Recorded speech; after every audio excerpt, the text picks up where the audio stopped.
good? This is Endless Space 2 Awakening, and we are playing as the Unfallen. I have learned so much cool stuff in the comments from you guys, especially from you, Resilence, so thank you again for all that information. So the tech that we were talking about last time that gives a nice solid boost is right here, Vessels of the Heart. Plus 15% dust and science per friendly major faction. That is a huge bonus. I already had kind of mentioned that we'll want to do super biofuel in the future, but that, just for clarification, is right up here, turns food into production, which is going to be awesome for our economy later on in the game. I also found out that, interestingly enough, the Unfallen have 3 different stages to their life cycle. Not only do they germinate from seeds with fire, which Anna Thomas shared with us on the first video, they also mature into being able to uproot themselves and walk around. That's the ones we see as heroes and stuff. But our ships are actually elderly Unfallen that have resigned themselves to become vessels for their species to travel the stars, which is super cool because when you think about it, what that means is that when the UE landed and shot down that Riftborn in front of them, the elderly amongst them were like, yo, we got this. Check this out, guys. Watch this. And they twisted themselves into ships, which is awesome. Okay. Quest started. Rumor of an academy. There are heroes and there are heroes. Legends of prowess familiar to all yet witnessed by none. The heroes of these tall tales are a dime a dozen, but in the leaders you have met and in the murmurs of your crew and colleagues there are stories of other heroes. Living heroes whose actions and efforts have changed the course of battles and bureaucracies, whose actions and decisions have been pivotal in the rise and fall of empires. And when one speaks of these heroes, masters of dust and its vast power, one also speaks of the place where they studied, where they learned these feats of strength and genius. It is simply referred to as the Academy. Some seem to present it as a center of higher learning, while others mention it in tones more suitable to worship and epiphany. It would be good to know the truth of all of this. It would be good if your ships were the first to make formal contact with it and meet its leaders shrouded in mystery. They are as few in number as they are in great power. The heroes of the galaxy, they learn their skills at a place simply referred to as the Academy. Be the first to find this place, and some of its secrets will certainly be yours. So this is the do 5 atmospheric quests. We're definitely going to aim for the top here. Could use all of those resources. And that was fast. Vital statistics is done. The Empire Treasury overflows with dust. The wealth enough to make many dreams reality. Your stats are the envy of a galaxy. Cool. 80 influence there. And somebody already discovered the Academy. That was fast. So much for that quest, guys. Okay, so that quest is definitely out of our wheelhouse now. Got a couple vine ships coming up here to Gistrad. I also found out that you can actually entwine a system that has pirates on it. If they do come chase your vine ships off, you do keep some of your progress. And then I believe you also cannot stack vine ships to decrease. I don't know if you can't stack vine ships, but I know you can't stack vine ship fleets, I think it is. So you have to increase your CP cap to increase your entwining. That's probably what it is. You increase your CP cap to increase your entwine speed. Okay. New CP unlocked as we hit Military Stage 3. New deeds. Mentor of Legends. Be the first to raise one of your heroes to level 9. Not super inclined to chase after that one, to be honest. I mean, obviously we want to be the first to have our heroes hit level 9, but we're not going to, actively chase that. Baryonic Shielding here, I think, is the next one we really should be going for, mainly because it's going to open up that free travel. However, if we decide to go a different route, we could definitely push into pretty much any of these other trees. Any of these other trees, lol. So, okay, the Unfallen are just so good at everything that it's a matter of where we want to go next, more than where we have to go next. So the game is suggesting PEV scale accelerators. I would imagine that's just because they want us to have access to sort of this exploitation here, and maybe magnetic field generators. I don't feel like that's the best usage, though. Let's take a look at Gistrad here and see what kinds of planets are here. So we've got a Baron and a couple of Toxics. If we did want to expand into Gistrad, we would need to be able to colonize that Baron. So for that to happen, we would have to come over here and grab this tech, so maybe we will. That was sort of one of the ones on our list anyway. We'll grab that, we'll grab Baryonic Shielding so that we get free movement. After those two, I think it's probably a good idea for us to open up the market and some additional strategic resources. It's probably a good direction to head. Now, over here, the Academy Embassy is great if we do not discover the Academy, and it gives us access to Spin Project, which will allow us to do more diplomatic things. Neither of those are terrible. Since influence is kind of sparse in the early game, I think we actually will go Xenology next. Okay.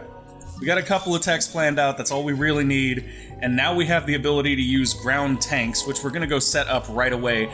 We also have the ability to cloak our fleets, which is kind of cool, but I doubt that you can entwine while you're cloaked, because if you could, that would be super strong. Oh, Dimitri. Dimitri, how dare you? How dare you, Dimitri? The Basrixos are, that's our minor faction. You need to back off, buddy. You need to back off. Okay, so now we know we're racing them for the Basrixo, which is no fun because they would be a great minor faction for us to assimilate.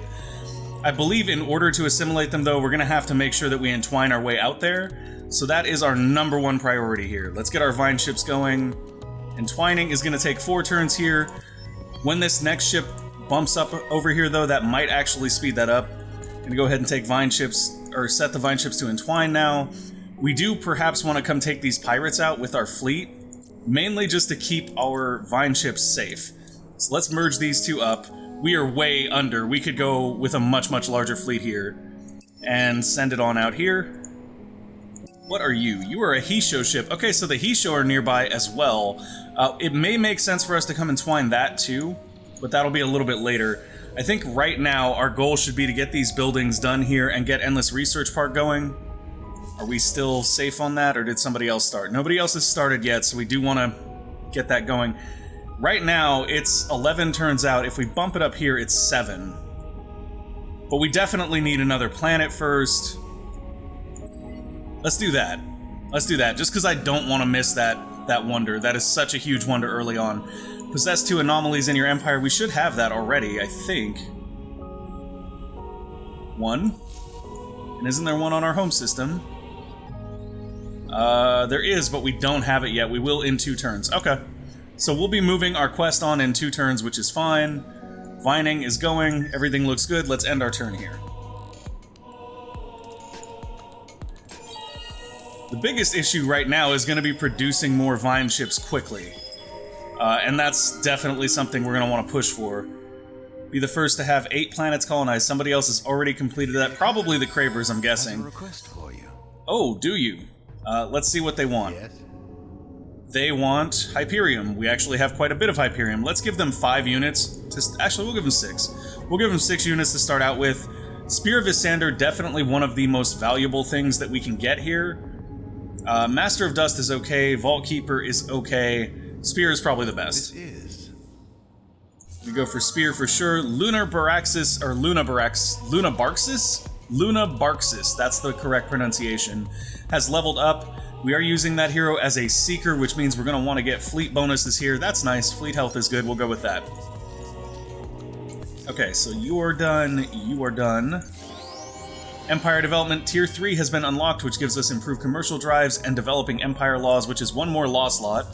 That's actually really nice, although we're spending quite a bit of our influence, so until we can make some more influence, we might not actually be able to use this.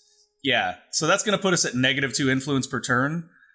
Although, honestly, that's probably worth it. That's actually, no, it's not. It's not going to put us at -2 influence at all. The 20 cost seems to have been the upfront cost, and I was just looking at that wrong.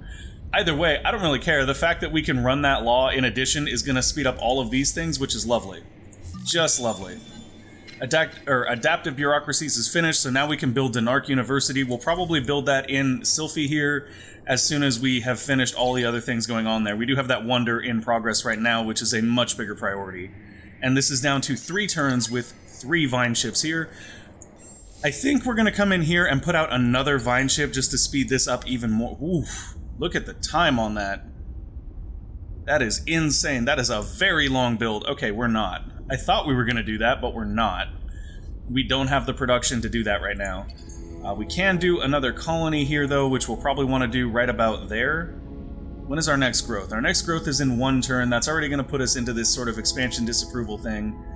That's not a big deal, though. Yeah, that should be fine like that. Okay. And, whoops. Enter was bringing up my chat. I was trying to use it to end the turn. I know there's a shortcut key to do that. I just don't know what it is. Perseus is about to become a UE system, which I don't care about. Like, UE can have Perseus, but please, please leave us that minor faction. Now we're getting plus 15% influence, which is huge. Oh, and we have enough. Yeah, let's boost that. Let's boost that. Let's get more pop more faster. Okay, and we've completed our faction quest. When the Unfallen awoke and began to study our world, we learned many things quickly. The greatest lesson we learned, however, was fire. As siblings of the trees, we have an intimate understanding of fire. It was initially treated as a dangerous, if desirable, force, necessary to burst the seeds open, but jealous and hungry if ignored or taken for granted. As our wisdom grew, we saw that it was merely excited electrons, and some now belittle fire, calling it a tool that we should exploit. They say that fire and its descendants, fossil fuels, fission, fusion, are like fire, dangerous but useful. But some look to the sun and wind for power, seeking to use natural forms of energy rather than those that rely upon destruction. This is an old debate and one that will not finish in my lifetime, but the basic philosophies of the Unfallen are simple. Everything begins and ends with fire. As we extend into the galaxy, many questions will arise, and some will find answers, but this fundamental question remains: are we light or are we fire? I love this faction so much! Everything begins and ends with fire, which is great. Like, I love that because it's actually like a paradigm or a thought process that you see in a lot of fiction writing, and it's something that's even seen in like historical writings for different cultures and stuff. Very, very cool. Just the faction design here is amazing. So if we go with fire, then we go into combat and we get Koyasil Kinetics, which is an interesting prospect. Use the fleets of the Unfallen to destroy pirates. I mean, that's kind of what we're doing already. Light is reach a stock of 374 influence, and that will give us renewal system, influence per destroyed command point. So we basically won't use this. We won't. We will use this. So I'm gonna go with this one. For many, fire is the way to open the door that is the future. Energy must be consumed to create power, as it is by all living things. For some, the use of fire in ships is as organic as driving down roots. It is. Fire is natural too. Okay, we are now friendly with the Basrixo, and we have accessed PEV-scale accelerators for the completion of our first quest. We begin to understand the shape of the galaxy. The mysteries of the stars are like winter branches, dark traceries against a gray sky. We absorb the knowledge of the anomalies and study their strange nature. We will consider and grow, and perhaps even change. Hopefully I'm not making them like the evil psycho Unfallen because I chose fire, because that would make me kind of sad. Wow, the UE is expanding quickly. Very, very quickly. Unfallen population has grown, that's lovely. Endless Research Park is 6 turns out. I love that. Let's get it. Luxury prices have increased on the market, which does not matter all that much to us because we're not on the market yet. Okay, looking at these guys, absolutely no energy tank. That means that we don't need shield penetration. We don't need shield absorption. We can go with hull plating here, which will reduce their damage and allow us to close into the range that we want to be at and take them out. So that's definitely what we're going to go with here. Let's go ahead and... We're not going to watch this one, we're just going to let it go. When we get new ships, we'll watch it again, mainly for the sake of time. Oh, they want to go again. Okay, we can go again. We didn't lose anything except for some damage on our hero ship there, so you guys are just going to get wrecked. But hey, you do you, buddy. You do you. So we can invade here if we want. We do not have the manpower to win, though. We really don't. So we have a couple different options here. We could... Why, hello there. Reveal all hidden, isolated nodes near the constellation. Your crew follows a mysterious electromagnetic ping all the way to its source, a half-buried control center in the overgrown ruins of one of the system's planets. A quick raid of the surprisingly modern computer system reveals a detailed map of the constellation, including a few systems in unexpected places. Lovely. We get to see those now. Ooh, look at that. Zubin. I don't know if we can entwine that far out. We may have to find something closer. But Zubin is an interesting system with some positive anomalies that are quite nice. That population slot from Binary Moons is great. ESO is out here. What else do we have? Anything else new? Nope, that looks to be it. Oh, Tylus. Tylus, which the UE is already on. So we can entwine through there, if only to have a new trade system, which is nice. Let's see. What else might we do here? So if we invade, we get to see ground troops, which is cool. Actually, this is the real answer. This is the real answer. I forgot to do this last turn, but this is what we needed to do. We're going to take these down to, like, maybe 10%. We don't even need 10% at this point. We just go 100% tanks. All the time. We can spend 600 dust here to increase the armor of our tanks. If we had the resources right here, we could burn those to make our tanks even better, but I'm fine with just that. Now, if we invade, we do have a lot of tanks, so that's probably a pretty good win con for us. Although, because I did that swap, we're actually not gonna... Can we swap again this turn, or do we have to wait? No, we can swap again this turn. So I'm actually going to take this down to 90, and the reason why I'm doing that is because that way when we invade, we can actually look at the ground fight and see the troops. I don't normally do this that much, but you can watch these. So we'll go ahead and blitz and we'll watch these real quick, mainly just because we want to see what their units look like. That was something that Resilence pointed out, is that they have really cool looking units. Let's go. Come on. Show me the ground battle. I don't watch this screen very often, but it is a cool screen, and it's gotten better, because like I don't think that at first release we had this really nice cool graphic. Oh my, we have giant tree ants. Do they have a robo-dog? Why do they have a robo-dog? Oh my, our tanks are giant tree ants that fire things, and our ground troops have like scythe-like claws. That's terrifying. Okay, so this is a draw. Battle may continue next turn, that's fine. That's fine. We should have gotten significant damage out of our tanks, and I think we did there for sure. Our numbers, though, not quite up to par. We may actually have to bring some more ships into that system to resupply our manpower, or even bring this fleet back to resupply. How are they still ahead of us? More praise. More praise. May have overspent there just a little bit. Just a little bit, but we want the Basrixo really badly. That is our minor faction, and all the UE is doing is serving to anger us by going after them. Sure, we fired one out that way, we fired one out that way. Let's fire one out Zubin's way, just to see if there's anything beyond it, and then maybe one over here. Just firing off some probes here while we hang out and finish this system off. Latest political survey says we're pacifists, who would have thought? Never would have occurred to me, guys. Why would we be pacifists? Okay. So Gistrid looks to be very close. It'll be done in one turn. There we go. Gistrid is done. Our vines have expanded to another system. Ground battle at Pleone continues. Let's blitz them again. I mean... Is that really effective, though, or are we better off doing preemptive bombing? 800 max damage done to the defender during ground battles, 400 minimum damage done to the attacker, plus 30% manpower deployment limit, improvement, destruction, population death, minus 25% health on invading troops. That actually hurts us. Guerrilla, plus 33% health on invading troops. That's kind of reasonable.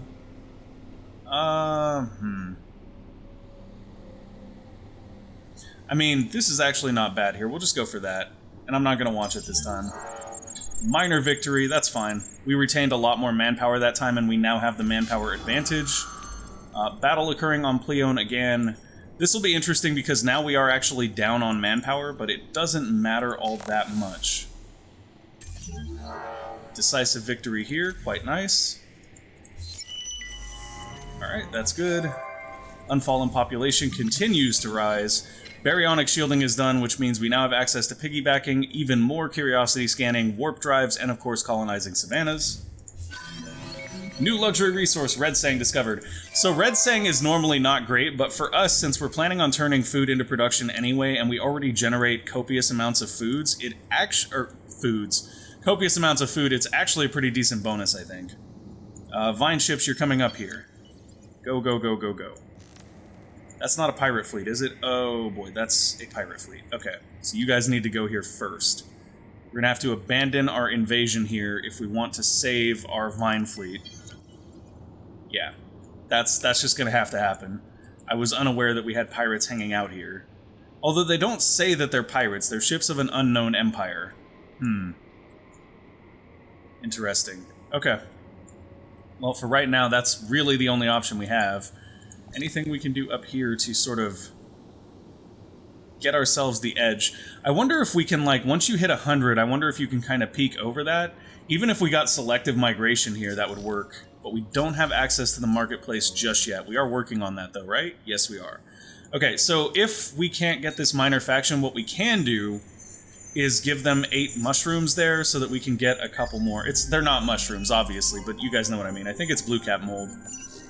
Okay. Staying pacifist? Yes, we are. But now we're pacifist, militarist, ecologist. Our other 2 parties are fluctuating over and over again, and that's okay. We're just gonna have to adjust as they fluctuate. That is the problem of this government type. We do get more law slots. Harishems are born. Lovely. Harishems are actually great for us. Preemptive bombing here is fine. It does allow us to once again maintain our advantage. Decisive victory. Okay, they're done now. We're getting dark glitter from clearing these out, which is actually very, very useful for us. Well, comrade. Okay. I don't know why you're telling us the strong dispose of the weak when we're buddies with you. That's kind of creepy. What are you trying to say there, man? What are you trying to say? Oh, this is so tough. Alright, we need to get mushrooms. We need that blue cap mold. I believe that is what that is, but I'm not entirely sure. Hey, I actually called it right for once, guys. So that would be 9 blue cap mold to get a hold of that minor faction. Alright, that's what we're gonna do. We're gonna buy 9 blue cap mold here. Mainly because we haven't had anything else to spend our money on anyway. And getting one of these Basrixo population... Oh, come on. We have to be their best relation, and I don't know if there's a way for us to really bump down the UE. I mean, this'll do it. If this hack lands, it'll do it. That'll be done in 3 turns. Okay. We can live with that. The hack landing in 3 turns. Hopefully that'll allow us to bump them down enough. If we can just get a Basrixo population, that'll be plenty. Because we can send it to a new system where we don't have very many Unfallen, and then they'll grow relatively quickly. We've seen that with our Nakalim playthrough, when we decided to grow our minor faction there. So green fertility bill here is a great option. Make love, not war is also a decent option. What's our happiness like? Oh, we're super happy, though. We don't need that. I'm going to go with green fertility bill here, and then also lower fleet costs. Lower fleet costs should actually allow us to pop out some vine ships a little bit faster. Let's see. Whew. Maybe it'll kick in next turn, and that's just... Well, I mean, we also didn't put it on top of the queue. On top of the queue, we're looking at 4 turns for a vine ship. It is a lot cheaper than when we last looked at it. So that's a plus. Nakos 2 is being colonized. Ending our turn.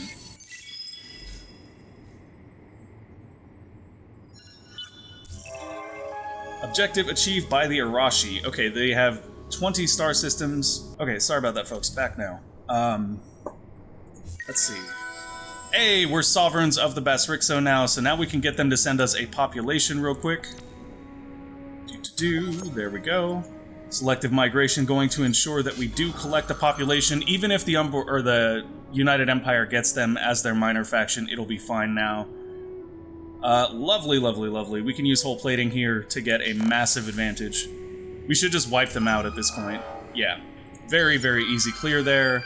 And that actually finishes our faction quest tier 2. If we have learned little else, we have at least learned that the galaxy is a strange and marvelous place. Some see the future as a series of threats to be contained, others as storms to be weathered. We will see which side has the truth of the matter. Use the fleets of the Unfallen to destroy the pirates. Koyasil Kinetics. Lovely. So we now have new projectile weapons we can test out. Mufasa, an aging second who would doubtless be dormant by now had the others not arrived, has come forward as the champion of tradition. Once a firekeeper, she is now a steady voice for calm and introspection. Her greatest foil is Adelata, who has raised his limbs under distant suns and met many other peoples. One argues for continuity and the others for adaptation. One preaches adhering to custom, and the other insists on radical evolution of government and society. The heart speaks to us as she always has, our conscience and our guide. She is a voice within all Unfallen that is both God and counselor. As we share what we have learned of our cosmos, the words of the heart are clear. Our role is to understand the other and speak with the other. The passion of the heart is clear in this, for we have felt tremors in her that have never before been sensed, even in the memories of the oldest of thirds. We must study our species as we have studied ourselves, for the heart will not accept anger and conflict when dialogue and harmony are possible. The heart accepts the need for fire, but only for the fire that renews. The fire that destroys has no place among the Unfallen. Yet some speak of our new knowledge as something like the fire that destroys, for if we must adapt and grow and change, the oldest among us will be lost and left behind. What is the value of a third who has lived centuries in an unchanging world and whose store of life wisdom becomes less and less valuable? These questions drive to the foundations of our civilization, and even the reassuring pulse of the heart does not soothe us. So essentially, the heart of the planet is telling them that they need to sort of care about the rest of the galaxy, and the Unfallen are going through an internal struggle where they're trying to decide between tradition or revolution, and what happens to sort of their elders as they do that. So we have the option of integrating, bring other species within our boundaries that we may study them and learn to live in harmony. This will allow us to, we'll want to assimilate a minor population, increase the number of non-Unfallen pops in your empire to 13. That's actually something we're going to do anyway. So Center of Light and Life would give us plus 10 science per population type. This is actually really good if we decide to pacifically convert our allies later, because that will bring even more non-Unfallen pop, and then we can kind of shuffle them around systems. This is something that Resilence actually mentioned in the comments. And then there's Understand. We can grow enough systems to level 2 or more, so there are 3 spaceports in the Empire, and that will give us Harmony of the Heart, a system improvement that provides plus 5 happiness per population. Wow. Okay. So, happiness right now is not a big problem, though, so I don't know that Harmony of the Heart is necessary. If we wanted to go crazy expansionist, right, if we just wanted to basically settle every system that we entwine, this would probably be a great option. But I think I'm actually going to go with Integrate here, especially since we want to grow our Basrixo population so that we can kind of benefit from their trait. Well, actually, that's the other thing, too, is we really want to get their trait, so assimilating them is more ideal than just getting their population, now that I think about it. Let's go with Cosmic Castaway here. That will increase our fleet's XP and vision range. Morning, baby. It's okay. Jess is wrapping something up in the back, so if you hear a little noise, that's all it is. Let's see. Unfallen Pop has grown on Sylphie. Xenology is finished. What else can we grab here? Wave function control. Multi-thread management. We're just burning through our research here. Like, we are finishing science at a ridiculous rate. Are we still first in this? Yes, we are. So we are getting the Endless Research Park. There's pretty much no way anyone's going to snipe us on that now. I'm going to go for multi-thread management here. That'll give us access to the intergalactic supermarket, which is quite nice. Beyond that, we should kind of be looking at what planets we're trying to colonize, so let's look at our systems real quick. So Sylphie has a toxic and a snow. We can actually colonize the snow already, so I don't need to worry about that. The toxic is the one we can't. What does Nakos have that we cannot colonize? A steppes, a gas cold, and an ice? Or actually, we can do the steppes. So the ice planet is the only one there we can't colonize. Gistrid we haven't actually colonized yet, but we'll need access to Arctic and Toxic. Both of those are sort of out of our wheelhouse for the moment. We may actually have access to Toxic already, though, right? Yeah.